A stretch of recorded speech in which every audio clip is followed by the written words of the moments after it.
Hey, I'm Tashaka Armstrong, and thank you for joining me for another Tech for the Rest of Us. Today, we're taking a look at Lenovo's new Motorola Moto G5 Plus. How do you take a phone that was budget or entry-level, mid-level, and actually step it up a notch? By getting rid of some of the plastics and actually putting some diamond-cut aluminum on it, and including something that is actually not found on any other phone, a trackpad. Yes, the fingerprint scanner is also the trackpad. It's pretty amazing. I'm gonna walk you through it. Let's take a look.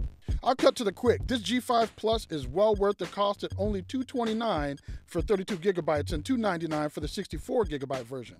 Hint, they both support up to 256 gigabytes of removable storage, so factor that into your purchasing decision. What makes this handset so worth the cost?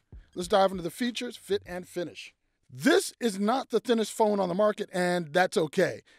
It isn't like it's super thick, but in a race to make everything paper thin, that isn't what you're getting here. What you do get is a phone with a water-repellent coating, which features a 5.2-inch Full HD 1080p display that looks gorgeous at 424 pixels per inch.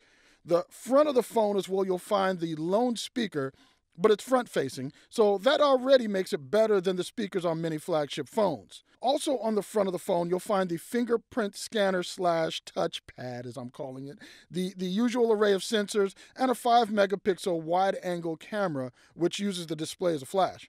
Sides of the phone are where you'll find the power button, volume rocker, 3.5mm audio port, microphone, micro USB port, and the SIM card / micro SD slot. That's right, no USB-C on the G5 Plus. Not a big deal if you haven't switched over all your accessories. Getting back to that fingerprint scanner, I really enjoyed this bit. The scanner is larger and wider than most scanners on smartphones currently on the market, but with good reason. The fingerprint scanner on the Moto G5 Plus doubles as a touchpad of sorts, allowing you to get rid of the on-screen navigation buttons and get back some screen real estate. And it works wonderfully.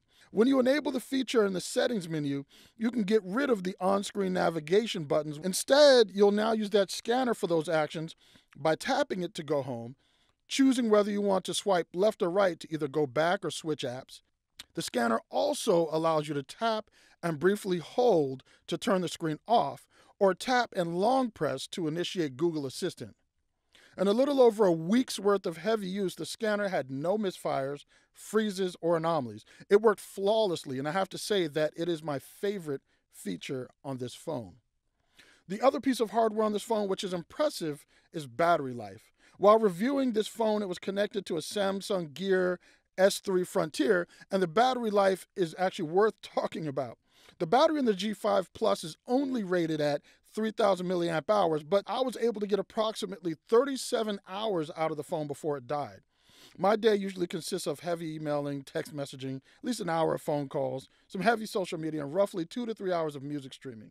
Good news is that in a pinch, you can charge the phone for 15 minutes and get up to 6 hours of battery life with Lenovo's Turbo Power fast charge technology. One of the best features of Motorola's take on Android has actually been the lack thereof, the lack of features. Moto does a great job of staying out of Android's way while adding strong functionality to the OS through Moto Actions and Moto Display. In this version of Moto Actions, you have the added feature, One Button Nav, which is the option that allows you to turn that fingerprint scanner into a trackpad.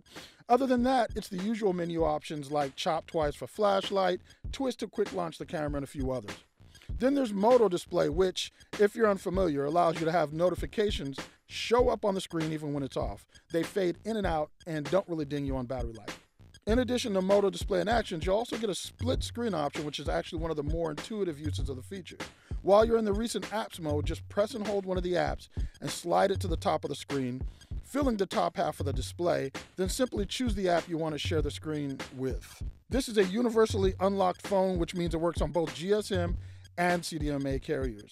That is the Motorola Moto G5 Plus.